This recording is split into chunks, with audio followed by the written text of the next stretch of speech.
Hi, this is Balendra Pratap Singh. Class 10th के विज्ञान के एक और लेक्चर में आप सभी का स्वागत है।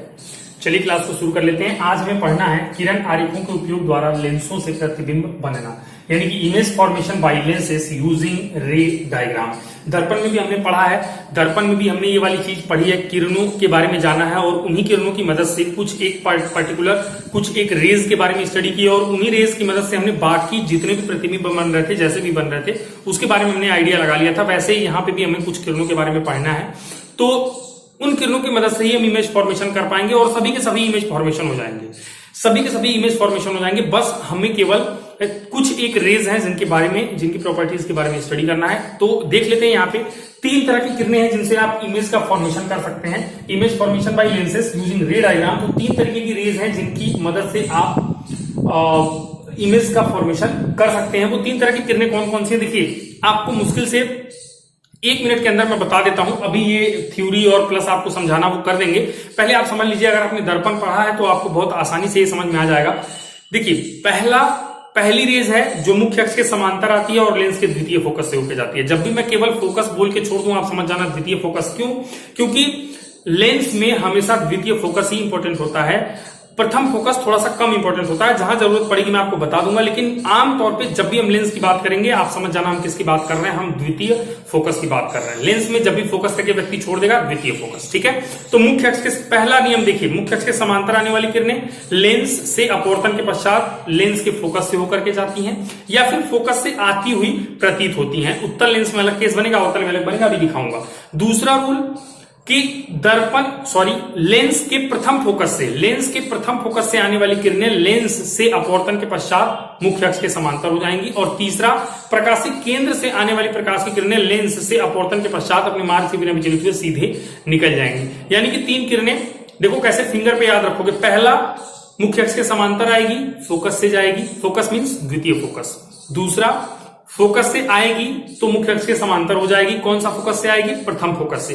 प्रथम फोकस से आने वाली किरणें अपवर्तन के पश्चात मुख्य अक्ष के समांतर। और तीसरा, सी से आएगी और सी से चली जाएगी। सिंपल, इस तरीके से आपको याद रखना है। बस बात खत्म। इतनी सी छोटी सी बात थी, लेकिन अब आपको नोट्स में लिखना है। थोड़ा सा अगर आपको नोट्स तैयार करना है प्रॉपरली, एक अच्छे से लिखने का तरीका सीखना है, कैसे लिखेंगे, तो यहाँ पे मैंने लिख भी दिया। चलिए इसको भी थोड़ा सा देखते हुए चलते हैं फटाफट से। तो देखिए यहाँ पे भी लिखा हुआ है वही सेम चीज की, किसी वस्तु का लेंस द्वारा प्रतिबिंब बनाने के लिए निम्न 3 नियम हैं। किसी वस्तु का लेंस द्वारा प्रतिबिंब बनाने के लिए निम्न 3 नियम है। पहला यानी कि प्रथम नियम, फर्स्ट लॉ क्या है कि लेंस के मुख्य अक्ष के समांतर चलने वाली प्रकाश की किरणें अपवर्तन के पश्चात द्वितीय फोकस से होकर जाती हैं या द्वितीय फोकस से आती हुई प्रतीत होती हैं। ठीक है, यही वाली बात मैंने आपको सिंपल बताया था। अभी सिंपल मतलब एक आइडिया दिया था याद करने के लिए। देखिए ये अलग अलग लेंस में अलग अलग प्रॉपर्टी शो होता है। जैसे सपोज दैट आपके पास ये कौन सा है, ये आपके पास कौन सा लेंस है, ए। ये मान लीजिए कौन सा लेंस है आपके पास, बताइए, उत्तल लेंस। ठीक है, उत्तल लेंस। उत्तल लेंस में ये इसका मुख्य अक्ष है, यहाँ पे कहीं बीच में आपको भी पता प्रकाशिक केंद्र सी होगा। और आपको अगर याद हो तो इसका फोकस इधर कहीं होता था F1 और एक फोकस इधर कहीं होता था F2। तो रूल क्या कहता है कि मुख्य अक्ष के समांतर अगर कोई प्रकाश की किरण आ रही है, देखिए मुख्य अक्ष के समांतर, तो लेंस से अपवर्तन के पश्चात द्वितीय फोकस से होकर के जाएगी। तो ये द्वितीय फोकस से होकर के जाने वाला जो केस है, ये किसमें होता है? द्वितीय फोकस से होकर के जाने वाला जो केस है वो किसमें होता है? उत्तल लेंस में होता है। और द्वितीय फोकस से आती हुई प्रतीत होती है, ये किसमें होता है? ये अवतल में होता है। देखिएगा अवतल का केस देखिएगा स्टूडेंट्स, ये भी इजी है। यहाँ पे देखिए ये मुख्य अक्ष, यहाँ पे कहीं पे ऑप्टिकल सेंटर इसका सी होगा। ठीक है, और इसका आपको पता है इसका उल्टा होता है। अगर F2 इसका इधर है लेंस के आगे, तो इसका F2 पीछे होगा और इसका F1 इधर होगा। ठीक है, आप सभी को पता है। और ये कौन सा लेंस है बताइए फटाफट, सभी को आपको पता होना चाहिए। ये है अवतल लेंस। ठीक है, अवतल लेंस। तो अवतल लेंस में अगर मुख्य अक्ष के समांतर कोई प्रकाश की किरण आती है, तो आप सभी को पता है स्टूडेंट्स कि ये किरणों को फैलाता है। ये तो कुछ इस तरीके से निकल जाएगी, लेकिन ये आगे तो कहीं निकल गई, लेकिन अगर इसको आप पीछे बढ़ाएंगे तो ये इस तरीके से F2 से होकर के आती हुई प्रतीत होगी, जैसा कि आप देख रहे हैं। ठीक है, तो ये वाला रूल आपको समझ में आ गया। इसलिए हमने लिखा हुआ है कि अपवर्तन के पश्चात द्वितीय फोकस से होकर जाती है, द्वितीय फोकस से होकर मुख्य अक्ष के समांतर आई, अपवर्तन के पश्चात द्वितीय फोकस से जा रही है। इसमें उत्तल लेंस में, जबकि अवतल में क्या होता है, जाती तो नहीं है डायरेक्टली, लेकिन हाँ फोकस से आती हुई प्रतीत होती है, ऐसा हमें महसूस होता है। तो उम्मीद करता हूं आपको ये क्लियर हो गया होगा। दूसरा नियम, अगर प्रथम फोकस से आएगी तो अपवर्तन के पश्चात मुख्य अक्ष के समांतर हो जाएगी, सिंपल है। लेकिन चलिए इसको भी थोड़ा सा मैं आपको यहाँ पे अच्छे तरीके से दिखा देता हूं कि लेंस के प्रथम फोकस से होकर जाने वाली या प्रथम फोकस की ओर जाती हुई प्रतीत होने वाली, जाने वाली मतलब उत्तल लेंस से और प्रतीत हो रहा है मतलब अवतल लेंस में, प्रकाश की किरणें अपवर्तन के पश्चात मुख्य अक्ष के समांतर हो जाती है। देखिए किस तरीके से ये कहानी होती है। जैसे सपोज दैट आपके पास यहाँ पे ये एक उत्तल लेंस है, आप सभी को पता है उत्तल लेंस है, ठीक है, और यहाँ पे हमारा मुख्य अक्ष है। मुख्य अक्ष ये कौन सा लेंस है भाई, नाम जरूर लिखेंगे, उत्तल लेंस है ये। ओके, यहाँ पे ऑप्टिकल सेंटर कहीं पे होगा, यहाँ पे कहीं पे इसका F1 होगा और इधर कहीं पे होगा इसका F2। देखिए F1 से जो रेज आएगी, जो रेज F1 से आएगी वो पक्का है कि अपवर्तन के पश्चात मुख्य अक्ष के समांतर हो जाएगी। सपोज दैट एक रेज मैंने कुछ इस तरीके से लिया, देखिए ये प्रकाश की किरण आ रही है, कहां से आई है, ये आ कहां से रही है, F1 से, प्रथम फोकस से, तो पक्का लेंस से अपवर्तन के पश्चात मुख्य अक्ष के समांतर हो जाएगी। ये आपको ध्यान रखना है, ठीक है।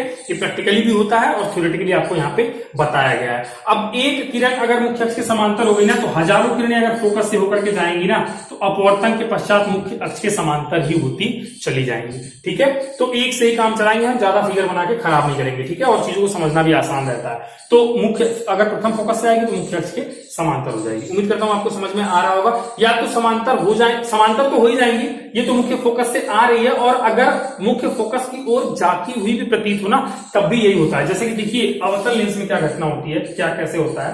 अवतल लेंस में ये आपके पास है अवतल लेंस, ओके, ये अवतल लेंस। अच्छा हाँ, एक चीज और, ये मुख्य अक्ष यहाँ पे कहीं पे ऑप्टिकल सेंटर C होगा, इसका F2 इधर होगा और इसका F1 इधर होगा।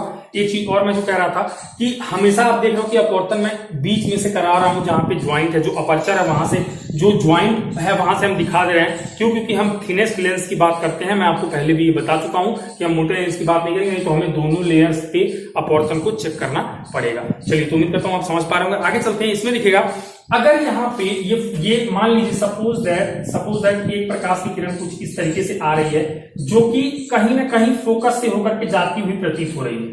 फोकस पे एक्चुअल नहीं जा रही है, लेकिन जो फोकस है उसकी ओर जाती हुई प्रतीत हो रही है। अगर ऐसा होगा, जाती हुई प्रतीत होगी, तो लेंस से अपवर्तन के पश्चात मुख्य अक्ष के समांतर हो जाएगी। और ये लेंस कौन सा है स्टूडेंट्स? लेंस कौन सा है? लेंस है आपका अवतल लेंस, अवतल लेंस, ठीक है। तो उम्मीद करता हूं ये भी समझ में आया होगा। और तृतीय नियम क्या है? थर्ड लॉ, कि लेंस के प्रकाशिक केंद्र से होकर जाने वाली प्रकाश की किरणें ऑप्टिकल सेंटर से आएगी तो ऑप्टिकल सेंटर से चली जाएगी, चाहे वो उत्तल लेंस हो चाहे वो आपका अवतल लेंस हो, फर्क नहीं पड़ता है। तो देखिए इस केस में क्या होता है, ये तीसरी रेस, ये प्रॉपर्टी बहुत अच्छी प्रॉपर्टी है, बहुत बार काम आता है। ये आपके पास ऑप्टिकल सेंटर C होगा, इधर कहीं पे इसका F1 होगा, इधर कहीं पे इसका F2 होगा, और ये लेंस कौन सा है आप सभी को पता है, उत्तल लेंस है ये। अगर C से आएगी तो C से चली जाएगी। देखिए C से आई है और जैसे आई है वैसे चली गई है, इसका कोई भी अपवर्तन नहीं हुआ है। जैसे आई है वैसे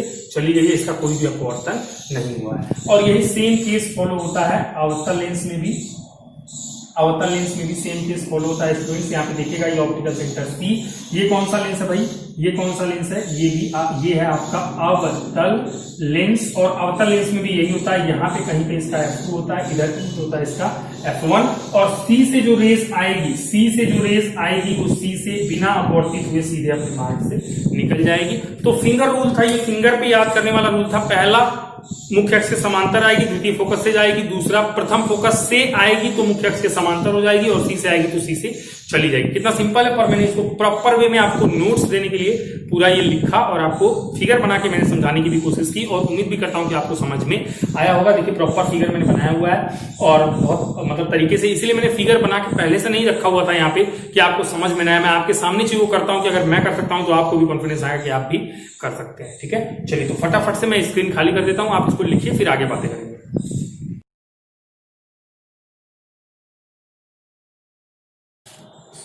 ओके स्टूडेंट्स, आई होप आपको चीजें समझ में आई होंगी, लेक्चर अच्छा लगा होगा। अगर अब तक आप वीडियो में बने हुए हैं और आपने पढ़ाई की है, आपको लेक्चर पसंद आया हो और आगे आप पढ़ाई करना चाहते हो, खासतौर से हिंदी मीडियम से और यूपी बोर्ड, एमपी बोर्ड या किसी अदर बोर्ड से, जहां पे आप मतलब स्टेट बोर्ड से आप हैं और आपको नोट्स की जरूरत है, आपको चीजें अच्छे से आपके लेवल पे आके समझनी है, और अगर आपको मजा आया हो तो प्लीज आप चैनल को सब्सक्राइब कर लीजिए, शेयर भी कर दिए अपने फ्रेंड्स में, और मतलब मैक्सिमम कोशिश करिए कि जब भी मैं लेक्चर्स को अटेंड करता हूं, मतलब सॉरी, जब भी मैं लेक्चर्स को वहां पे यूट्यूब पे पोस्ट करता हूं, तो आप इसको जो है तुरंत के तुरंत आके अटेंड कर लें, क्योंकि सब्सक्राइब कर लेंगे तो आपको नोटिफिकेशन तुरंत मिल जाएगा और उससे आपको पता लग जाएगा कि हाँ कोई नई क्लास आई है और आप तुरंत पढ़ाई कर सकते हैं।